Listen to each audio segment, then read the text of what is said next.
dyan, isa po yan sir sa mga tinatawag na magnetic heat. Nararamdaman niyo po yung init sa inuupuan sir? Wala pong init? Hindi nag-operate naman ang init. Meron yan siya, dahan-dahan. Ayan, makapal kasi yung ano pala ni sir. Yan, yung magnetic heat po na yan, sa kababaihan po, nakakatulong po yan para po mapangalagaan po yung inyong pelvic floor muscle. Ang pelvic floor muscle po, ayun po yung tumutulong, ayun po yung nag-hold. Isa po siya, para po siyang hanging net na nag-hold sa reproductive organs ng isang babae para po ito po ay ma-maintain into normal position. So dahil po tayo nagkakaedad, so meron po mga kababaihan na maraming beses nanganganak, yung iba po, sanay pong magbuhat ng mabigat na bagay, especially nung kabataan po nila, or else may mga babae din naman na dumaan po ng tinatawag na accident kung natusok po ng matigas na bagay yung kanilang reproductive organ.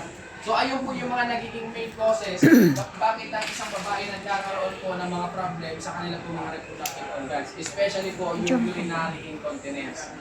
So, meron po yung design para sa kababaihan at para sa kalalakihan. Yung nandito po sa right side ko, ito po yung para sa kababaihan, yung nasa left side ko naman po, ayun po yung para sa kalalakihan.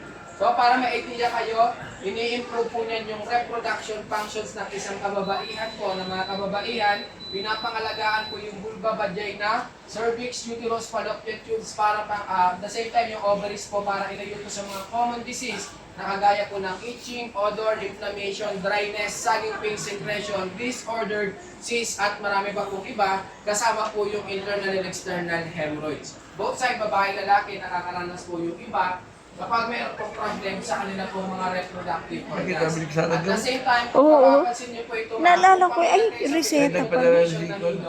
Oo. yung inaangat yung matres. Di bali bukas na? Kaya nga.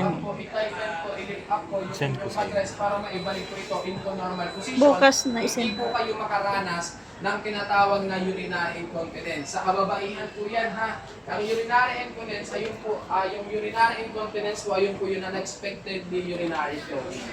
So diyan po, by using po ng smart bottle fusion na ginagamit nyo, pine-prevent niya po yun na maranasan nyo at ma-cure po yun kung meron na, kasi ini-improve niya po yung inyong pelvic floor muscle.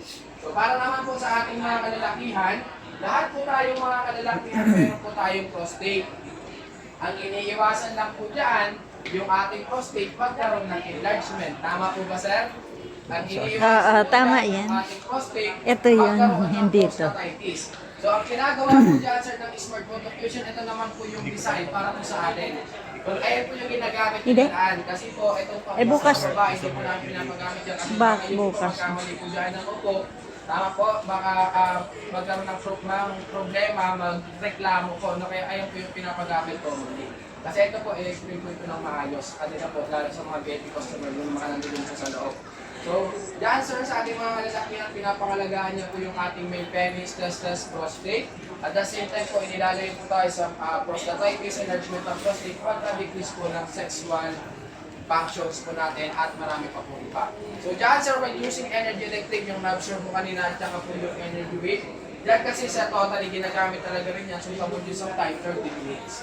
Kaya lang, dahil po sa free trial po namin, nagagamit lang natin siya ng already 10 minutes lang, para at least maramdaman nyo lang po kung ano po yung pinoproduce at kung ano yung functions ng machine. So dyan, sa ating kalalakihan, sir, inilalagay po tayo sa mga sintomas na kagaya nito, lalong-lalo kapag ang isang lalaki ay mayroon na pong nararanasan na small prostate o dahan-dahang paglaki po ng prostate.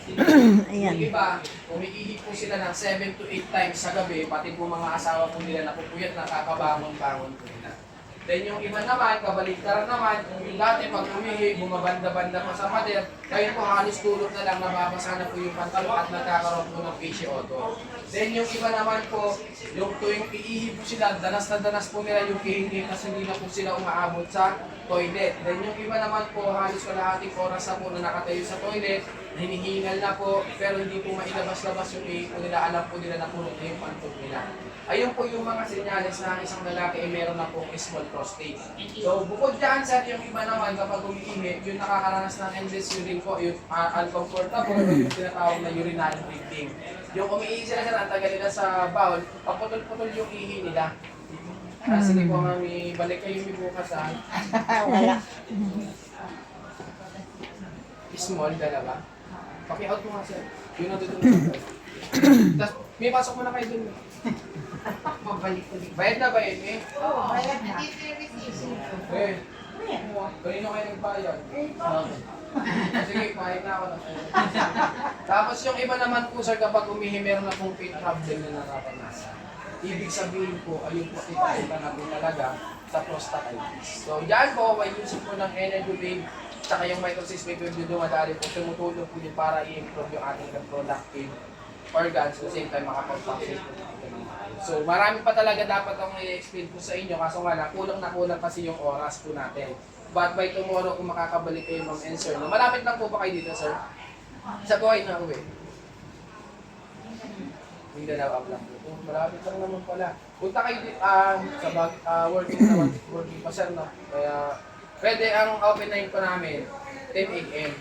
Ang cut-off namin sa gabi is 8 a.m. Kaya kung magkakaroon kayo ng charge, pwede kayo pumunta ng gabi bago umuwi para at least makatulong, especially sa isa kasi papagamit ko sa iyo yung negative potential functions para talaga sa pagtaas ng